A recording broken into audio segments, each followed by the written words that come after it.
Fran Mensch telling you why you should vote yes on issue 9. You shouldn't be afraid of all the things that people are talking about.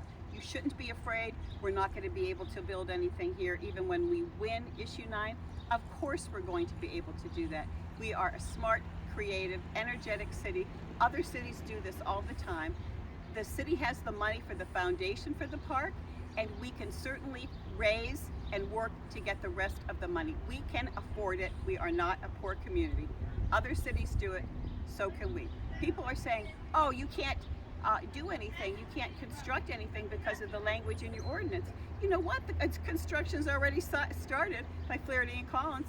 Look at the property and see the stakes there. So our ordinance didn't stop anybody from constructing anything. The other thing people say is, what is it?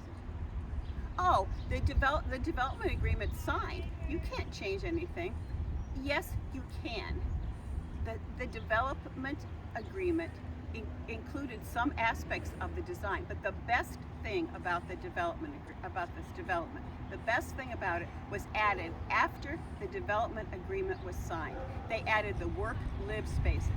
We can have a better plan. We can have a better plan and a public park. Yes, even though the development agreement was signed, we can go forward and change things. The part of the lease agreement, part of the development agreement, isn't signed either. What you should be afraid of, so you should not be afraid of voting yes on issue 9. What you should be afraid of is the impact of the parking on this area. It will kill the street. There are now, 541 parking spaces.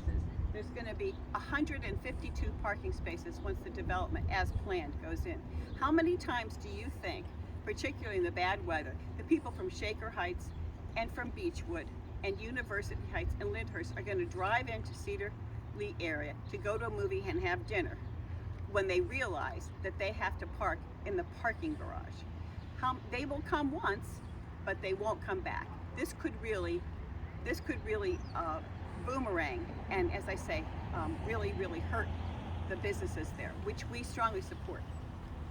And lastly, I want to remind everyone that this blind faith in our government is really not a good idea. Everybody in the government is well-intentioned, but they are not infallible. Remember, this is the city government that wanted to privatize your water.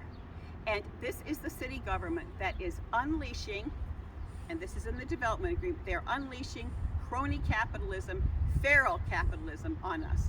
They are leasing the 5 acres at Meadowbrook-Lee for $10 a year for 99 years. But in year 40, they are selling the 5 acres to the developers for $10. So 40 years from now, if you have any little kids in the house, think about it. If they're 5 now, in 45 years, that 5 acres of land is going to be transferred to the developer for $10.